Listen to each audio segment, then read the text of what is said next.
Tengo el placer de presentar, a los que no lo conocen, al almirante Antonio González García, que ya nos deleitó con una conferencia sobre el Marqués de la Ensenada, que fue estupenda. El almirante González García pertenece al Cuerpo de Ingenieros de la Armada y ahora mismo es el jefe de infraestructura, Director de infraestructura. director de infraestructura. Cuando salió de la Escuela Naval Militar en 1986, embarcó en la corbeta Infanta Cristina, en la fragata Cazadora y la fragata Victoria también. Es decir, que tuvo la experiencia de 3 buques de superficie.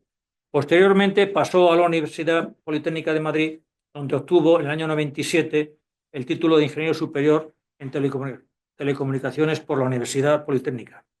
Entre los trabajos que ha efectuado figura el diseño e implantación de la intranet de la Armada, que nosotros tenemos una intranet propia, lógicamente, que tiene un tema de seguridad, que no podemos estar con el Internet de la calle, incluyendo el enlace en banda ancha de los buques en puerto y por satélite. Entre los años 2002 y 2006 estuvo destinado a Estados Unidos en la empresa Lockheed Martin como oficial de enlace para la producción del sistema de combate Aegis, que es el que llevan las fragatas tipo F-100 y llevarán las fragatas también F-110, sistema más la siguiente generación. Ha participado en varios programas de construcción naval, fragatas F-100, buque de aprovisionamiento del combate, buques de acción marítima y el portaaeronaves Juan Carlos I, principalmente en la parte correspondiente al sistema de combate y comunicaciones, como corresponde con su especialidad. Adicionalmente, ha trabajado en programas conjuntos del Ministerio de Defensa, como son el SECOMSAT, Sistema Español de Comunicaciones Militares por Satélite, y el Sistema Conjunto de Telecomunicaciones Militares.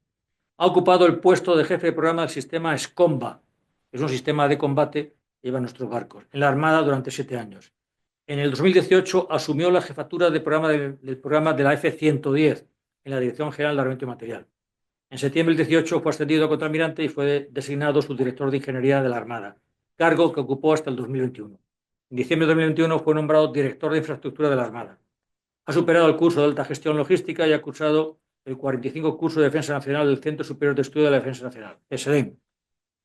Pero todo esto es profesión. Ahora viene la afición. Es un gran aficionado a la construcción naval de los siglos XVII, XVIII, etc. Y es de lo que nos va a hablar. El suelo es tuyo, como dicen los ingleses. Muchas gracias, almirante. Muchas gracias. Bueno, muy buenas tardes a todos. Gracias a la Liga Naval por darme la oportunidad de hablar, como dice el almirante, de lo que me gusta, de lo que me gusta. Eh, y me comprometí, comentamos aquí la posibilidad de hablar de barcos específicos de la Armada que tuvieran, pues, fueran significativos. Y yo propuse el Ildefonso. Ildefonso que, pues si ustedes lo buscan en Internet, no van a encontrar seguramente grandes crónicas sobre él, aunque en Internet hay mucha información sobre él, pero que yo considero a la vista y con la visión completa de la construcción de navíos de línea del siglo XVIII, yo lo considero el punto culminante y luego les explicaré por qué, de la construcción de navíos en el siglo XVIII, después de muchos cambios de rumbo, por cierto. Bueno, esta cita, que a mí me gusta, es de Cipriano Vimercati, que era el director de la Academia de Guardias Marinas, no de la Compañía de Guardias Marinas en 1783, sino director de la Academia, que era una especie, como dijéramos, de jefe de estudios. Eh, el poder naval en el siglo XVIII se basaba, pues, en el número de navíos de línea que podía construir el país y en el número de cañones que podía fundir, porque una cosa sin la otra no servía para nada. Lo que vamos a ver en esta presentación, en esta conferencia, es una visión muy rápida. Me he dejado mucha información en el tintero porque si no me extendería demasiado.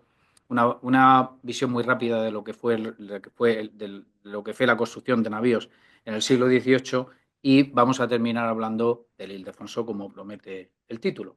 Vamos a hablar entonces de pinceladas de qué era un navío de línea, pero vamos a verlo desde el punto de vista práctico, desde el punto de vista, yo diría que intuitivo, ¿no? Porque posiblemente muchos de ustedes no se han planteado ¿y qué eslora tenía un navío, ¿no? Seguro que han visto cuadros, láminas, litografías, pero ¿qué eslora tenía? ¿Cómo era de grande? Bueno, pues vamos a hablar de ese tipo de cosas desde el punto de vista práctico, ¿no? datos que yo creo que son importantes y que pues generalmente no aparecen. No es que no aparezca la eslora, pero muy a menudo aparecen pies de Burgos y seguro que ustedes no tienen intuitivamente cuánto es un pie de Burgos, ¿no? Vamos a hablar de la artillería que llevaban, vamos a hablar del empleo táctico, muy por encima. He dado otras conferencias donde me he dedicado exclusivamente al navío de línea y me he extendido más. Aquí solo vamos a hablar de algunas pinceladas. Un poquito de la vida a bordo, mayormente de cómo eran las dotaciones, etcétera, etcétera. Y finalmente hablaremos de los Ildefonsinos.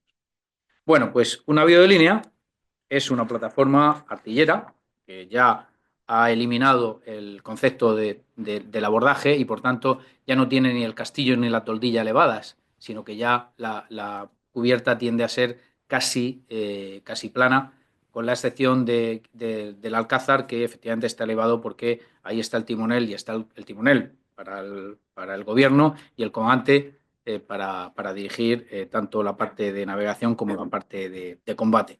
Y están, como digo, elevados.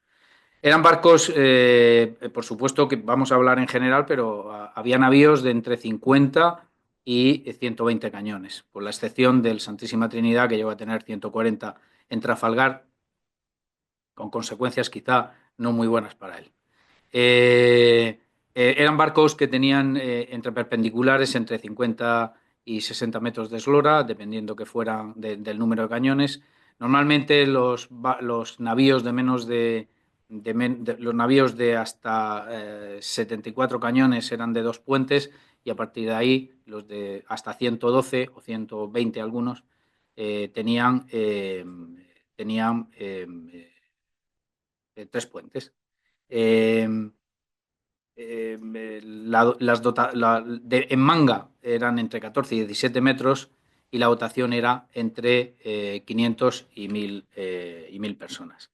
En España se construyeron no está muy claro, según donde consultes, entre 220 y 240 navíos durante el siglo XVIII. Luego vamos a ver la estadística de cuándo se construyeron y verán que es muy curioso. Además de eso, bueno, también se construyeron durante el siglo XVIII 196 fragatas y 369 buques de varios tipos, corbetas, urcas, jabeques, bombardas, etc. Fíjense, ¿y por qué los navíos tenían precisamente ese tamaño? ¿Por qué no más? ¿Por qué no? ¿Por qué no menos? Está claro, porque a más tamaño, más artillería, ¿no? ¿Por qué no más? Bueno, pues porque era el compromiso que había entre instalar el máximo número de cañones y la resistencia estructural que puede tener la madera. Una quilla de madera no puede soportar cualquier eslora, evidentemente, ¿no? Y en ese sentido es por lo que se paró ahí la evolución hasta que aparece, obviamente, el acero, ¿no? Porque, claro, porque estamos hablando de que todo se hacía, luego veremos un libro muy curioso que hay, un manual, no sé cómo llamarlo, del siglo XVIII, pero todo se hacía con madera, cáñamo, lona, cuero y hierro para rajes, ¿no? Eso era todo la materia prima, ¿no? La duración media del forro de un navío era de 3 años. Entre 2 y medio y 3 años tenían que carenar, que todavía utilizamos la palabra. Navantia hasta hace poco utilizaba carenas, ¿no? Para decir mantenimiento, a carenar. Carenar que se hacía primero hasta la mitad del siglo XVIII dando la quilla y después ya con los diques secos que trajo Jorge Juan de Londres y que se empezaron a construir al poco de llegar a él. Pero es que además, para que se hagan una idea de la logística de la construcción de los navíos, pues no se podía ordenar que se construyeran 10 navíos mañana, porque había que curar las maderas. Las maderas se bajan de los montes, luego hablaremos un poquito de eso, y se curaban en los arsenales. Si miran ustedes los planos de los arsenales del siglo XVIII, que yo los tengo en mi oficina, pues estaban llenos de piscinas precisamente para curar la madera. Bueno, y dicho esto, ¿cómo, cómo se evaluaba un navío? ¿Cómo era un navío bueno y un navío malo, ¿no? Bueno, pues podíamos atender a muchos criterios, pero yo he cogido estos de Antonio de Ulloa, que decía que se valoraba un navío por todos esos conceptos que hay. La marcha, es decir, la velocidad que podía alcanzar, que le permitía o bien alcanzar al enemigo cuando le perseguía o rehuir el combate si no interesaba. Importante, ¿no? La velocidad estaba unida al mantenimiento, claro está. A mejor carena, a mejor mantenimiento del casco, mayor velocidad. Eso sigue siendo igual, no ha cambiado. El gobierno. Había navíos más gobernables que otros y sobre todo con vela, ¿no? Con mucho trapo. Había unos más gobernables que otros. El Ildefonso, que es el motivo de esta conferencia, pues dice la evaluación que hicieron después de construirlo, que hizo Mazarredo, dice que modificaba el rumbo solamente con una o dos cabillas de timón, una o dos cabillas de la rueda del timón, se entiende. El aguante, es decir, el aguante al viento, la escora que alcanzaban con trapo, obviamente para el buen andar tenían que largar mucho trapo y había, en función de la construcción y del diseño, pues escoraban más o menos, ¿no? En ese sentido se consideraba un buen navío el que tenía la batería floreada. La batería floreada me costó encontrar lo que era, no crean. Y se consideraba un navío con la batería floreada si les he pintado ahí una línea roja, la línea de la primera batería, si la primera batería estaba 6 pies por encima de la línea de flotación.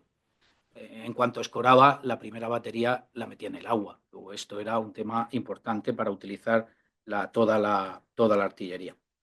La resistencia, la ligazón de las piezas del barco determinaba su resistencia a la mar y al viento. Y en ese sentido luego lo veremos, hubo épocas en las que la ligazón de los barcos era mejor que otras. Luego veremos según los sistemas constructivos. En la arboladura también la resistencia de la arboladura también era importante. Hay un artículo mejor dicho, un párrafo en la historia de la Armada de Fernández Duro que habla que en lugar de utilizar madera de riga, es decir, madera pinos del Báltico para los mástiles y para las vergas, pues se utilizaba madera país, lo dice así, madera del país, y pues, no era tan buena, y luego pues cuando cargaba el viento pues rompía. Y luego, pues por supuesto, la capacidad para ceñir, eso no tengo que explicarlo. Si a mejor ceñida, a más, que tenía que ser como mínimo 6/4, pues más capacidad de ganar barlovento y más capacidad de maniobrar frente al enemigo. Entonces, a lo largo del siglo XVIII se tomaron muchas medidas para mejorar la construcción naval. Aquí les he traído 3 documentos. Uno es el reglamento de maderas de Romero Landa, de José Romero Landa, que fue el que diseñó precisamente el Ildefonso. No era el primer reglamento de maderas, también hubo otro de Gautier y otro previo, pero bueno, he traído este a colación. Traigo un documento del teniente navío Taber sobre cómo organizar los viveros y el trasplante de robles para poder generar a 150 años vista, cuidado con eso, la madera necesaria para construir navíos. Y por último, el Reglamento General de cuanto abraza el total armamento de navíos, fragatas y corbetas de la Real Armada, que es un libro de este tamaño y con tapas de madera, que está en todos los archivos, en la mayoría de los archivos de la Armada, y que yo les recomiendo que si tienen tiempo y ganas que lo consulten porque es muy curioso. Es una tabla de 1000 páginas donde se entra con la manga, no con la eslora. No, lo normal es que se entra con la eslora, con el número de cañones, pero no, se entra con la manga y entonces da todo lo que tiene que ir a bordo, que no es del firme del barco, absolutamente todo. Pero cuando digo todo, digo desde los cañones, desde las pólvoras, desde las armas blancas, armas de fuego, hasta los utensilios de cocina e incluso los utensilios del cura. Es decir, viene absolutamente todo. Hasta ese punto tendemos a pensar que en otras épocas no eran organizados, y no es cierto, eran tan organizados como nosotros o más, y no, encima sin ordenador. O sea que, bueno, además de eso, pues la Armada, y esto ya lo comenté en la conferencia de Ensenada, pues emitió la ordenanza de 1748 para la cría, conservación, plantíos y cortas en los montes de Marina, como se denominaba en aquel tiempo. Y yo me he preocupado de traer, creo que esto no lo puse en la conferencia de Ensenada, me he preocupado de situar en un mapa lo que dice la normativa, la de 1748 y posterior, que fija que los montes de Marina son los bosques que están 25 leguas de la costa y ríos navegables. 25 leguas son 138 kilómetros. Y además de eso, en la propia ordenanza vienen los sitios específicos donde los bosques son de marina, no en toda su extensión, sino los pueblos, y que están marcados de rojo. Todos esos pueblos mencionan que son de marina, pero por supuesto abarca mucha más superficie. De hecho, pues toda la Sierra del Segura eran montes de marina en aquel momento, la vertiente de Levante generaba madera para el arsenal de Cartagena y la de Poniente bajaban por el Guadalquivir las maderas hasta la Carraca. Bueno, con eso vamos a dar una visión completa, con esa introducción vamos a dar una visión completa de los sistemas constructivos del siglo XVIII, pero muy rápido, completa pero rápida. Ahí tienen ustedes la línea de los reyes, la línea de los secretarios o ministros de Marina y la línea de los sistemas constructivos. Hubo, para mí, 4 sistemas constructivos. Hay quien añade otros sistemas constructivos, pero yo creo que son en total 4 y además les he puesto los nombres que creo que merecen. Desde principios de siglo hasta 1750 es el sistema de Gastañeta. Gastañeta era un teniente general de la Armada que se ocupó mucho de la construcción naval y escribió un manual que se llama Proporciones de las medidas más esenciales para la fábrica de nuevos navíos y fragatas de guerra que puedan montar desde 80 a 100 cañones. Y ahí pues definía perfectamente la construcción como tenía que ser. Ese sistema es el que se llamaba Gazañeta, pero luego por oposición al sistema anglo-español, pues empezó a llamarse sistema español. Eran barcos buenos, lo que pasa es que llevaban pocos cañones, luego lo veremos, generalmente eran de 60 cañones frente a los ingleses que ya en ese momento llevaban más, tenían navíos de cerca de 80. Pero eran barcos de mucha eslora y a menudo estaban aquejados de quebranto, tenían que recibir mantenimiento frecuente precisamente por eso. Pero fíjense que luego voy a explicar que Jorge Juan fue a Londres, el famoso espionaje de Jorge Juan, pero en fin, fíjense que los ingleses apresaron el navío Princesa, que era del sistema de Gaztañeta, y adoptaron algunas soluciones constructivas del navío Princesa. Luego llegamos nosotros y copiamos a los ingleses y ahora veremos cómo. Bueno, en 1750, Jorge Juan, el marqués de la Ensenada, manda a Jorge Juan a espiar los astilleros del Támesis y se trae, como ya hemos comenté en la conferencia de Ensenada, se trae artesanos, constructores navales ingleses y se trae pues, métodos ingleses. ¿Con eso tuvimos mejores barcos? Bueno, mi teoría es que no. De hecho, hubo 2 juntas de constructores en Madrid en 1752 y 1754 porque había quejas de los comandantes, principalmente respecto a la ligazón de los navíos. Hubo algunos comandantes que entraron en puerto achicando agua porque el barco, la ligazón había cedido y hacía agua por varias partes. En lo que sí progresamos fue en que empezamos a hacer planos detallados para construir los barcos, lo que lleva a que se podían construir en distintos astilleros barcos iguales o por lo menos muy similares. Se ahorraba más madera porque las piezas eran más pequeñas y ligadas, en lugar de construir piezas grandes, obviamente utilizando muchísima madera y desperdiciando mucha madera.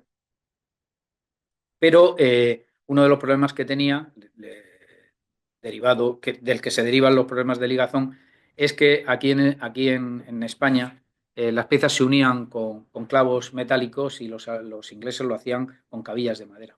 Y eso, pues, a ellos les dio resultado, a nosotros no. De hecho, en la Junta de Constructores de 1754 se vuelve a utilizar ligazón a través de cabillas metálicas y no de madera. Después, en 1765, como resultado del tercer pacto de familia, se decide a nivel Ministerio o Secretaría de Marina que era conveniente tener los barcos similares a los franceses. Y entonces nos traemos a un francés, a Gautier, que es el que inicia el cuerpo de ingenieros de la Armada, y empieza a hacer el sistema de Gautier era barcos que primaban la rapidez. con lo cual eran barcos menos estables, escoraban mucho más y generalmente inutilizaban la batería baja. La batería baja, que además, como saben, es donde estaban los cañones más pesados, los de mayor calibre y por tanto los de mayor alcance. Por tanto, el impacto era importante. Y ya una vez que existe, posteriormente a 1770, el Cuerpo de Ingenieros de Marina, el segundo ingeniero general y el primero español, que era José Romero Landa, desarrolla navíos de 3 puentes, Santa Ana, navíos de 2 puentes, el San Ildefonso, el que estamos hablando, y fragatas que pasan a ser prácticamente no, van a ver ustedes el escrito en el que los establece como estándar para construir a partir de ellos. Y posteriormente, ya a finales de siglo, aparece Julián de Retamosa, que construyó tres barcos, el Montañés, el Argonauta y el Neptuno, que eran derivados con muy pocas diferencias con el Ildefonso. Existe un plano donde vienen comparadas las líneas de agua y la caja de cuadernas del Ildefonso y del Montañés y se diferencian en muy poquito. Probablemente el Montañés fuera más rápido a la vista de las líneas de agua, pero tengo serias dudas porque en Trafalgar estaban el Ildefonso y el Montañés y se utilizó para descubierta, se utilizó el Ildefonso porque era el barco, el navío más rápido de la flota. Fíjense, no se utilizaron fragatas, se utilizó el Ildefonso porque era más rápido que alguna fragata incluso. Aquí tienen ustedes la estadística de construcción de navíos en el siglo XVIII, bueno, de navíos y de fragatas y de corbetas, perdón. Los navíos son las líneas rojas. Como ven, hay un pico de construcción, no de construcción, un pico de inventario de navíos a final del siglo XVIII, pero no es solamente por el impulso a la construcción, sino porque el que era secretario de Marina de aquel momento, que era Julián de Arriaga, apostó mucho por el mantenimiento, por la carena. Lógicamente, a más mantenimiento, más duración de los barcos y, por tanto, el número de unidades de la flota aumentó sensiblemente. Hasta que a partir de 1800 dejamos de construir antes de Trafalgar. Piensen que en Trafalgar fue un desastre, pero no en el número de navíos, perdimos 10 navíos nada más. Y fíjese, en 1800 había 67. Pero sí es lo que sí que es cierto es que se para de construir y se para de mantener. La bajada desde 1800 hasta a partir de ahí hacia la derecha es por lo que estoy comentando. No, y yo tengo una lista, creo que lo mencioné en otra conferencia, tengo una lista de navíos que se hundieron atracados en el arsenal por falta de carena, sencillamente. Lógicamente acaba el barco hundido, como no puede ser de otra forma. La causa no es otra que pues, la crisis institucional y económica del Estado, no de la Armada, sino del Estado en general. Bien, bueno, pues con esto vamos a ocuparnos un poquito de la artillería.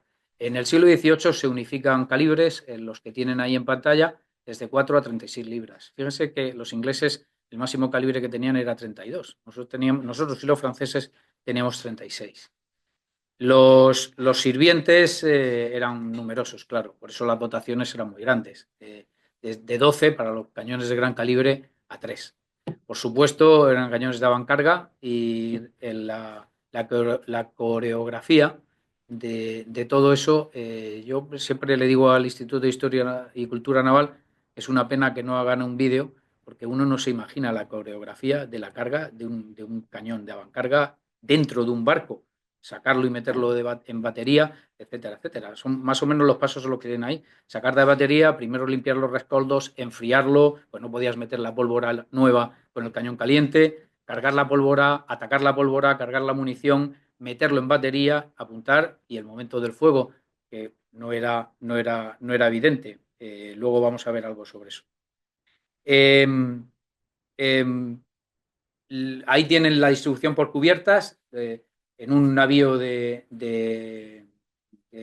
2 puentes, aunque el Ildefonso, que era de 2 puentes, en Trafalgar, en la cubierta baja, en la primera cubierta, llevaba cañones de 36 también, pero no era lo normal. Normalmente los 36 se reservaba para los navíos de 3 puentes. Bueno, como decía antes, en el siglo XVIII estandariza la munición, algo que puede parecer evidente, pero que al comienzo del siglo XVIII no era tan evidente. La munición, pues había de varios tipos: sólida, palanquetas, metralla para barrer cubiertas, etcétera. Y hubo dos fábricas principales de artillería, la Cavada, la Tos en Cantabria, la Cavada y Liérganes. La Cavada, ahí tienen la puerta, que todavía existe, allí en el pueblo, y que tuvo varias etapas, algunas más brillantes que otras, porque en algún momento decidieron, en lugar de fundir los cañones con ánima, pues fundirlos en sólido, vamos, sin ánima, y luego barrenar el ánima. Pero ocurría que explotaban y mataban a los sirvientes, y con lo cual la dirección de la acabada pasó del ejército a la armada, y la armada volvió al sistema tradicional de fundirlos ya con su ánima directamente. Además de eso, y esto lo saco porque tiene una deriva industrial importante, se utilizó siempre carbón vegetal. Mientras los ingleses utilizaban carbón mineral, nosotros hasta 1795 no intentamos hacerlo con carbón mineral, con lo cual se desforestó una parte de Cantabria, que los cántabros creen que fue por la construcción naval, por el astillero de Guarnizo, y no, principalmente fue para fundir cañones, que obviamente requiere mucha energía.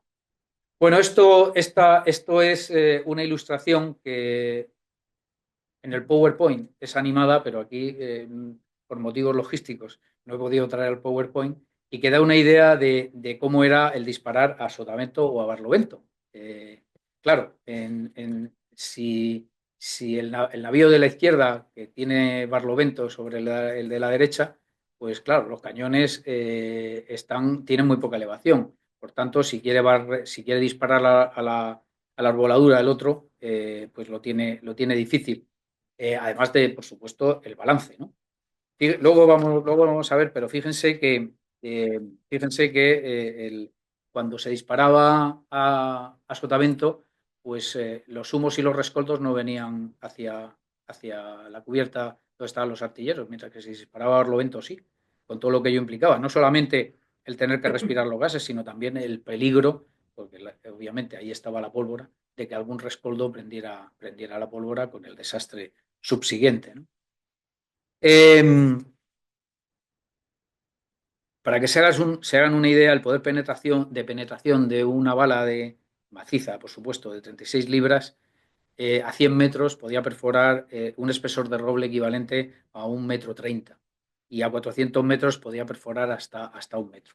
El principal problema era que, para el que recibía el disparo, era que, un momentito,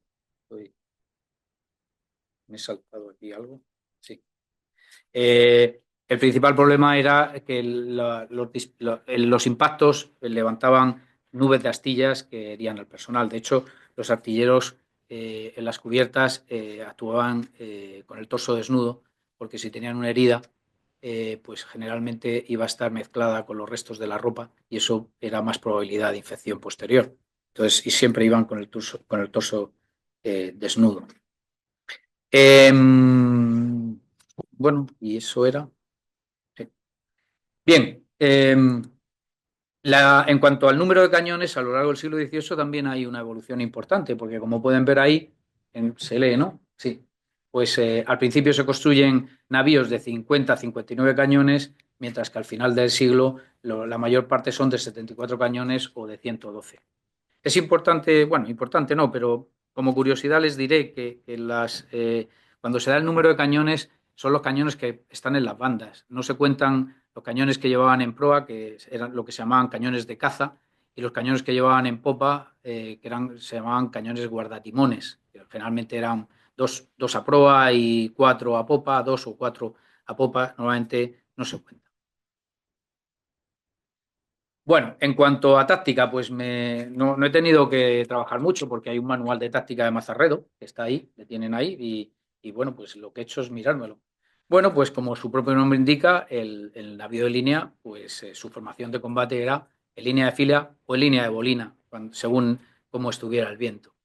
La distancia entre barcos era entre uno o dos cables, generalmente era un cable es una décima parte de una milla náutica, o sea, 185 metros, y la distancia normal durante la navegación era 2 cables, 370 metros, y durante el combate 2 tercios de cable, 123 metros. Generalmente iban en divisiones, una mandada por el almirante, otra mandada por el general y otra por el contraalmirante, en vanguardia, centro y retaguardia. Y las fragatas iban a sotafuego, en una línea paralela para, bueno, antes de entrar en combate las utilizaban como descubierta, y cuando entraban en combate se quedaban ahí para protegerlas, obviamente, de la artillería de mayor alcance de los navíos enemigos, y porque hacían el relé de las señales de banderas.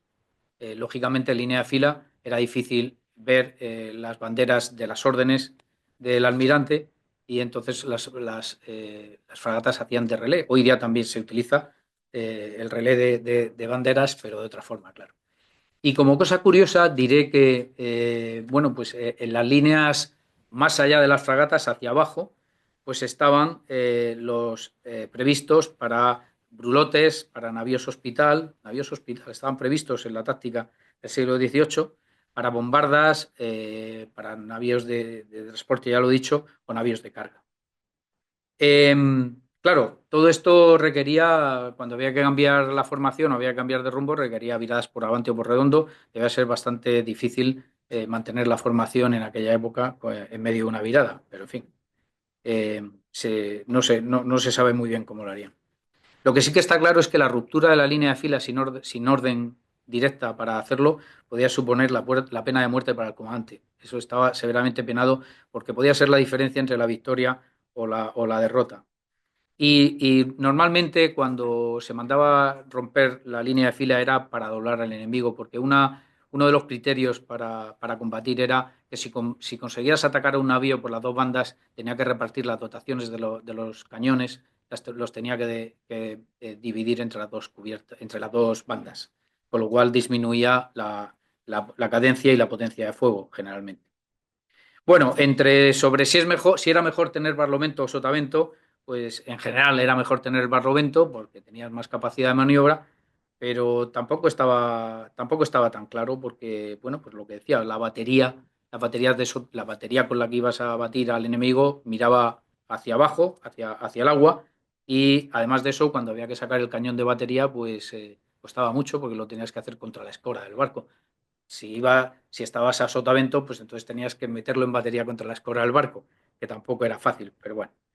Eh, el, eh, la secuencia normal del combate era que se abría fuego a 1000 metros y se tiraba a desarbolar, ¿no?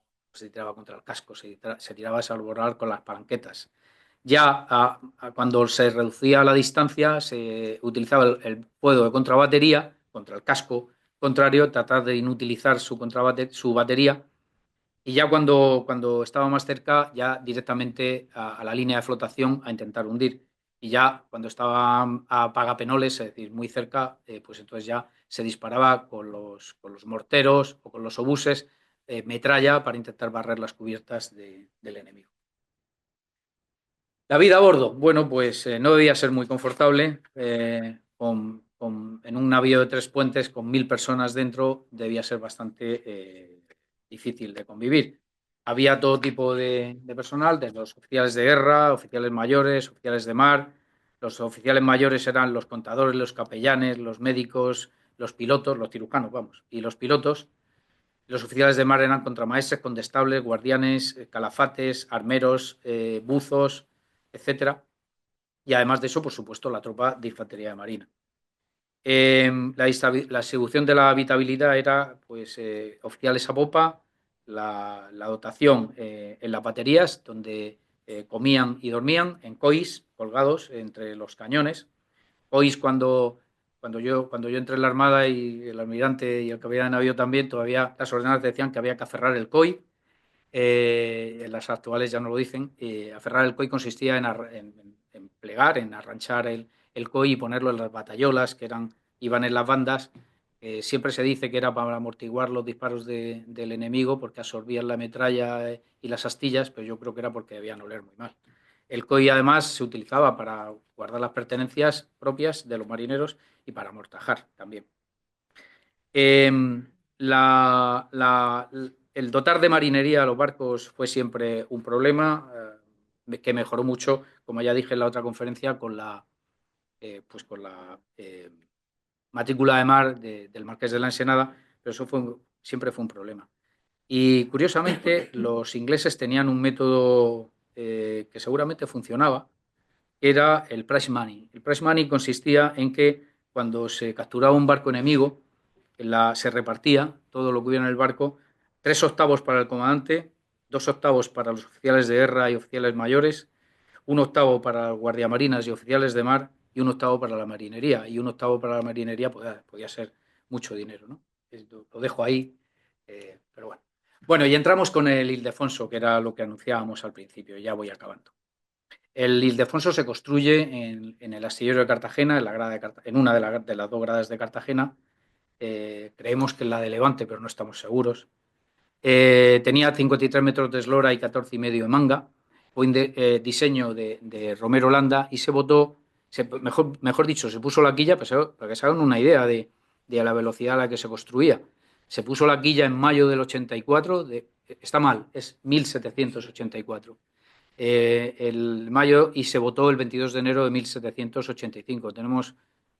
La Armada dispone de toda la documentación al respecto. Y también está documentado que 4 meses después de ser votado entró en dique para forrarlo de cobre, para forrar de cobre el casco.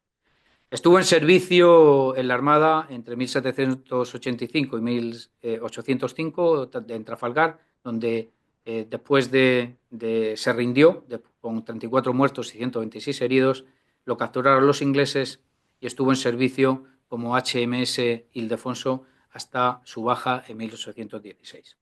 Ahí tienen el plano de la época del Ildefonso y las líneas de agua y la caja de cuadernos.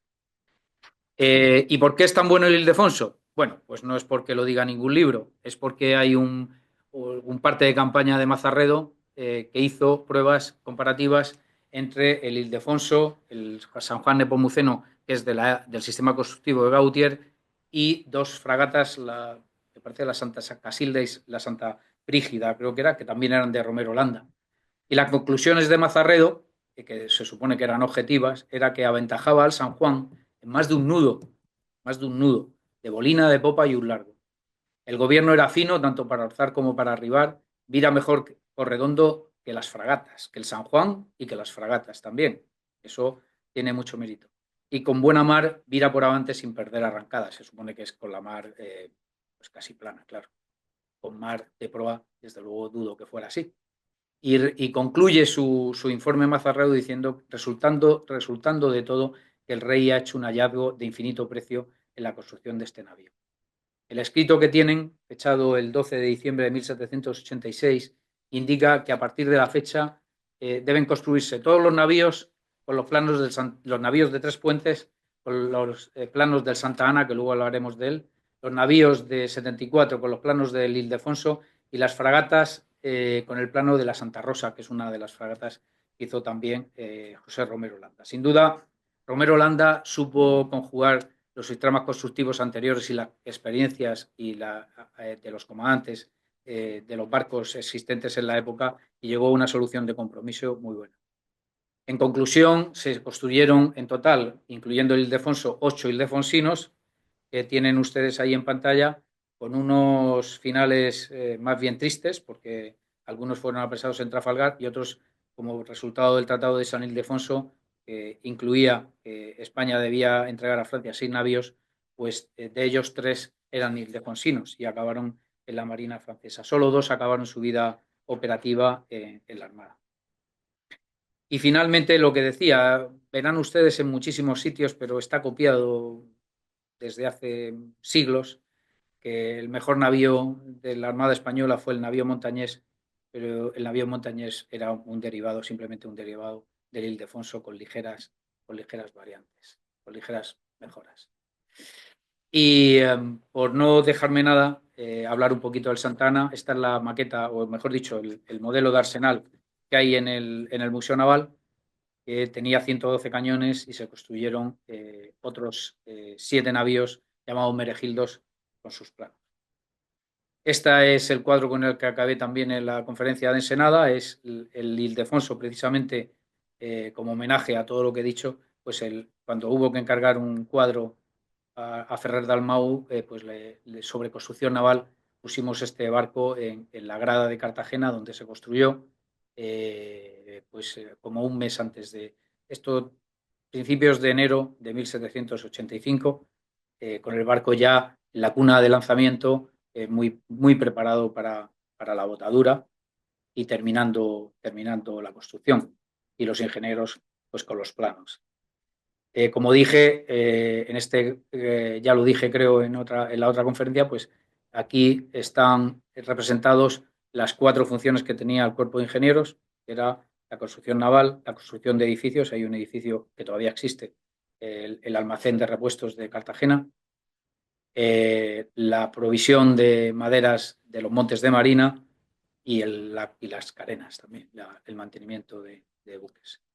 Y en lo que tiene a la derecha es la maqueta que se construyó para pintar el cuadro, que está en mi oficina y está inventariada, no es mía, está inventariada en el sistema Miles del Instituto de Historia y Cultura Naval. Y bueno, pues decir que hubo un proceso que sin duda mejoró la tecnología de construcción de navíos a lo largo de todo el siglo XVIII, que entre 1700 y 1796 hubo un esfuerzo que no fue solo técnico, fue político, económico, industrial en definitiva también, para mantener la posición de España en el mundo.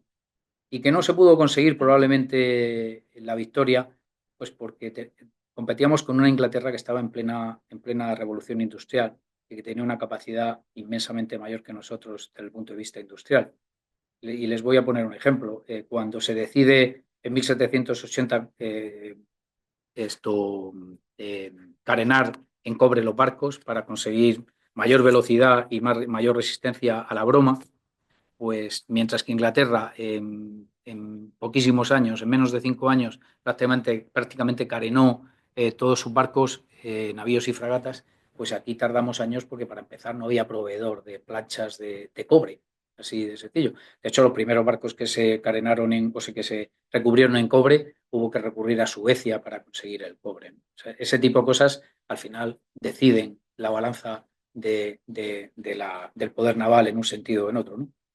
Y bueno, pues en cualquier caso, fuera de una forma o de otra, lo que sí que es cierto es que todos estos navíos que hemos visto permitieron que España conservara sus territorios de ultramar 100 años más. De eso creo que nadie lo puede poner en duda.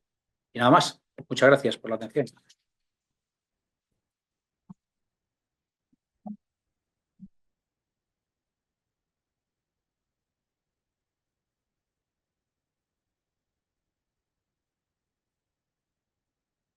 Muchas gracias, almirante. Realmente no ha sido una conferencia, ha sido una lección de ingeniería naval del siglo XVIII.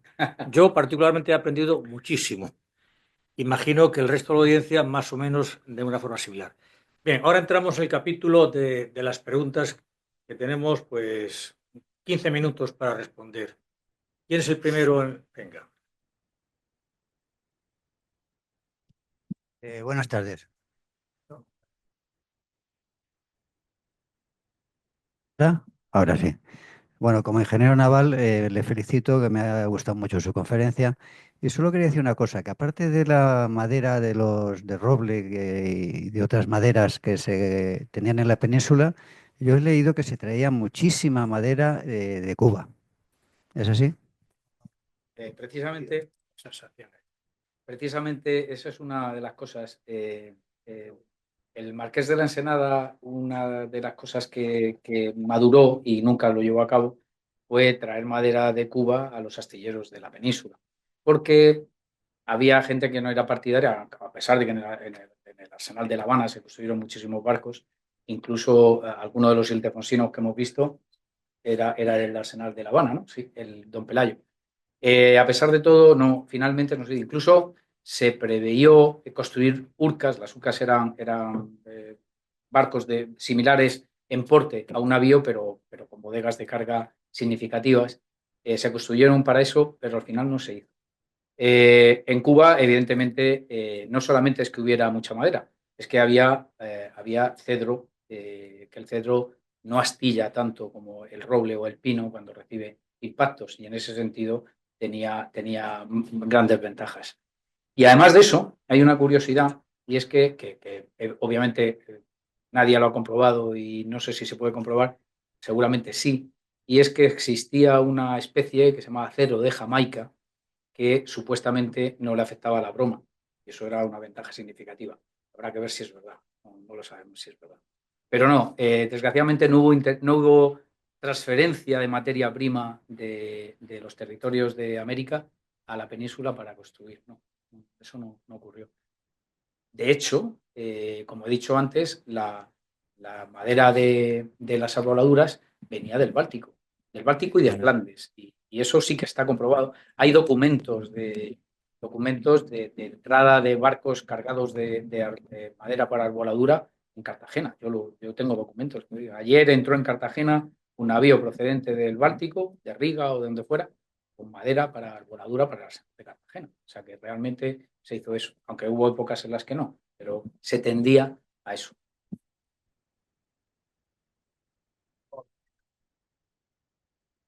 En los datos generales que se han puesto ahí se hablaba de Manga y Eslora. Yo, mi curiosidad, ¿el desplazamiento no tenía importancia o El no se consideraba o todos era igual? el desplazamiento era alrededor de las entre 1.000 y 1.500 toneladas del desplazamiento de los navíos. Almirante, enhorabuena por tu conferencia. Me da mucho respeto que me preguntes algo, comandante. No, es una pregunta interesada porque, y ya lo han anunciado, en mayo tenemos nada menos que en la Puerta del Segura, al pie de la sierra, un pequeño congreso de construcción naval en madera. Y me han invitado a participar y estoy estudiando para... Sí, me dijeron que si daría yo una ponencia, pero no tengo tiempo. No tengo tiempo. Bueno, pues en Mazarredo, que para mí es un ídolo, él habla de las cartillas de los barcos y del problema de los bosques. Es decir, en el bosque, el contramaestre llegaba, veía una roda y si le salía 20 pulgadas más pequeña, iba para el astillero igual. Y había que aprovecharla, porque la cartera... Total, que Mazarredo en persona bajaba cuando estaba en calle y luego de capitán general en Cartagena, se iba barco por barco, cogía la cartilla, que era donde estaban todas las dimensiones de a bordo, medía él en persona y esta cartilla estaba.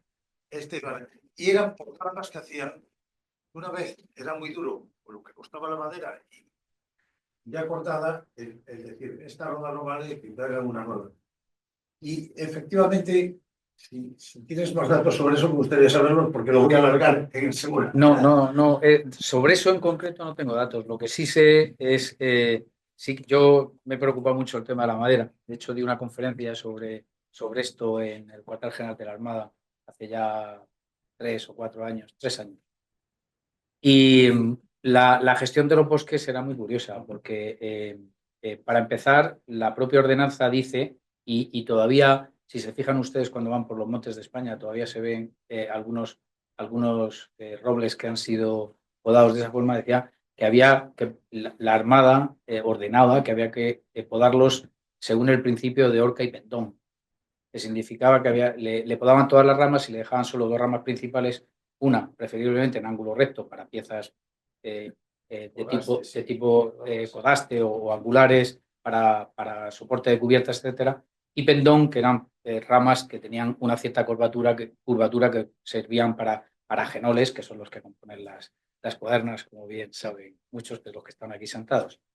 Entonces, si se va por el bosque y se fija uno, a veces se encuentran robles muy centenarios que se nota que algún día estuvieron podados de esa forma, lo que pasa es que luego han retallado y tienen otras ramas, pero más pequeñas. Y eso es muy curioso.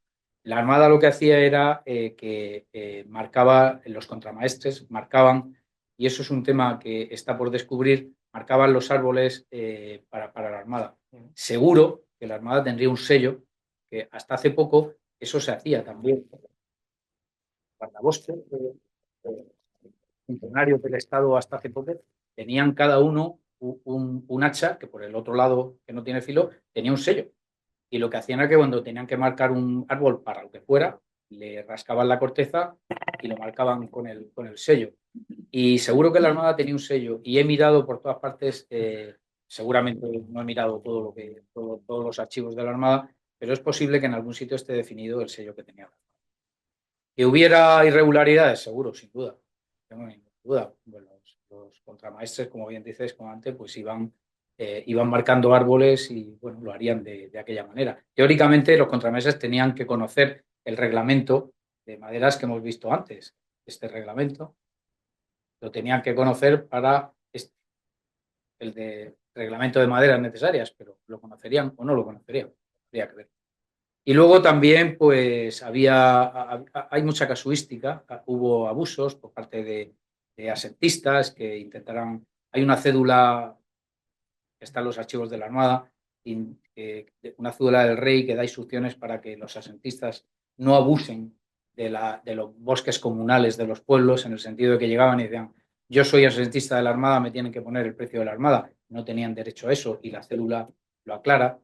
Hay mucha casuística, pero es un tema apasionante. El tema de la gestión de madera es un tema apasionante. Esta capital del navío destinado a Norbera tenía que ser. Sí.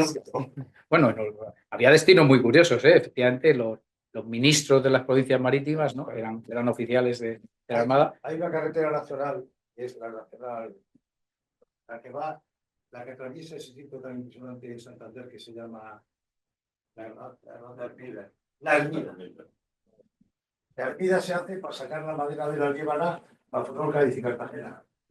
Se tardó tanto en perforar la carretera que cuando se terminó ya se construía en acero. Pero es una carretera impresionante hecha por la Armada, por asentistas de la Armada. Es decir, la Armada la sacó a contrata en 1804 y a pesar de la guerra de la independencia se siguió y se terminó cuando ya los barcos eran de hierro.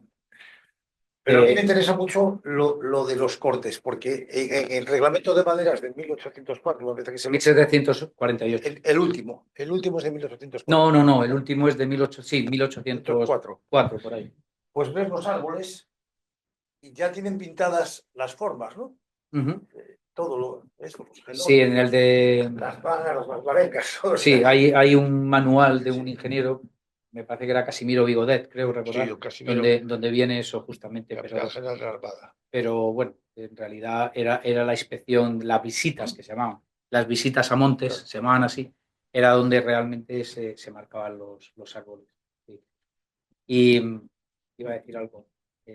Sí, lo que decías que era curioso estar destinado, bueno, el diseñador del Santa Ana y del Ildefonso, José Romero Landa, estuvo destinado en los Montes de Burgos, precisamente en Quintanar de la Sierra, donde había una factoría para fabricar brea en cantidades suficientes para surtir al astillero de Ferrol, al arsenal de Ferrol, y tiene su hoja de servicios el destino, y tiene una instancia en la que pide que le cambien de destino porque le perjudica gravemente a su salud. El frío de Burgos, desde luego en aquella época, con las ropas que llevaban, debía ser poco recomendable. Más preguntas. Puedes poner... Añadiendo algo. Para que te oigan por internet. Y se chivarán luego. Seguro. Por añadir algo a lo que han comentado los dos en este momento, juraría, aunque mi memoria con el cocodrilo amasa, cualquiera sabe, que en 2005 o 2008 todavía existía una dependencia, diría que de Ejército de Tierra, en la Sierra del Segura, que cuidaba del monte que era de la Armada en aquel tiempo. Yo he estado allí, pero ahora mismo no puedo concretar cómo se llama. Tiene un nombre específico, esa serranía. Sierra Espuña, ¿no?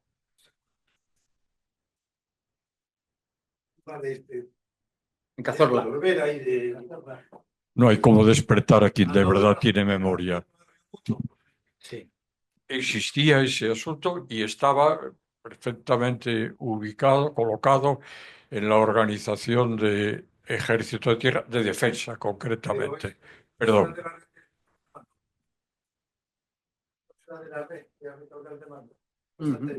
No, no son antenas, era una dependencia precisamente para cuidar del monte o derivada de los tiempos en que se cuidaba del monte, pero dependencia oficial también que se mantenía con dineros de defensa legalmente, por supuesto. No sabía. Pues por la transparencia del número de barcos. Hay, en fin, dos comentarios muy curiosos. A mí siempre me dicen en las conferencias, un barco nada más que tiene un puente. Porque hablamos de 3 puentes, 4 puentes o 2. Y es que porque no sabíamos francés. Porque en francés puente se dice passerelle y cubierta se dice pont. Y en inglés, los ingleses dicen bien, ellos dicen a 3-decker ship, es decir, un barco de 3 cubiertas. Y nosotros, como no sabíamos francés, dijimos pont, pues es una cubierta. Es así. Y esa es la razón. La siguiente es, vemos ahí el pico de barcos, luego está Trafalgar en 1805, y como ha dicho el almirante muy bien, Trafalgar pedimos 10 barcos, pero que luego recuperamos 5, porque la escuadra del contraalmirante que nos mandaba una división que nunca entró en fuego, se refugió en Cádiz y ya no se atrevió a salir. Es decir, que cuando llegó mayo de 1808, los trincamos, se abordaron los barcos y los hicimos propios. Pero hubo un elemento perturbador, peor todavía que el gusano, es el Teredo y la broma, que se llamó Fernando VII.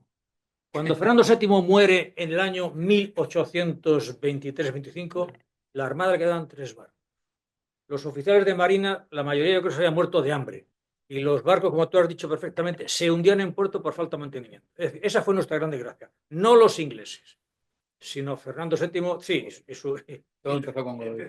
y su tío Godoy también, que el que le hacía los cariños a la mamá de Fernando VII. Bueno. Soldado de Marina se puso a pintar el sol y el hambre que tenía pintó un pan de munición.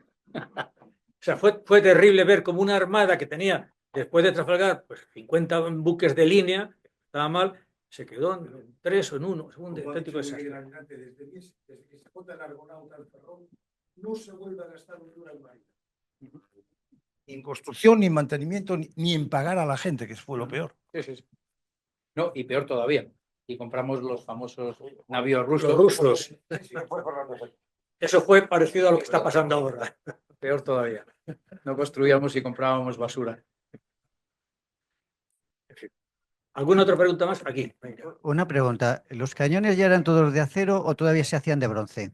Buena pregunta, me he olvidado decirlo. Efectivamente, a principios del 18 había cañones de bronce y cañones de hierro, pero ya a partir de mediados del siglo XVIII ya se empieza a construir exclusivamente en hierro porque era más barato.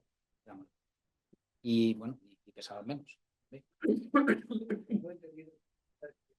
Los cañones de bronce se traían de Flandes. No lo sé.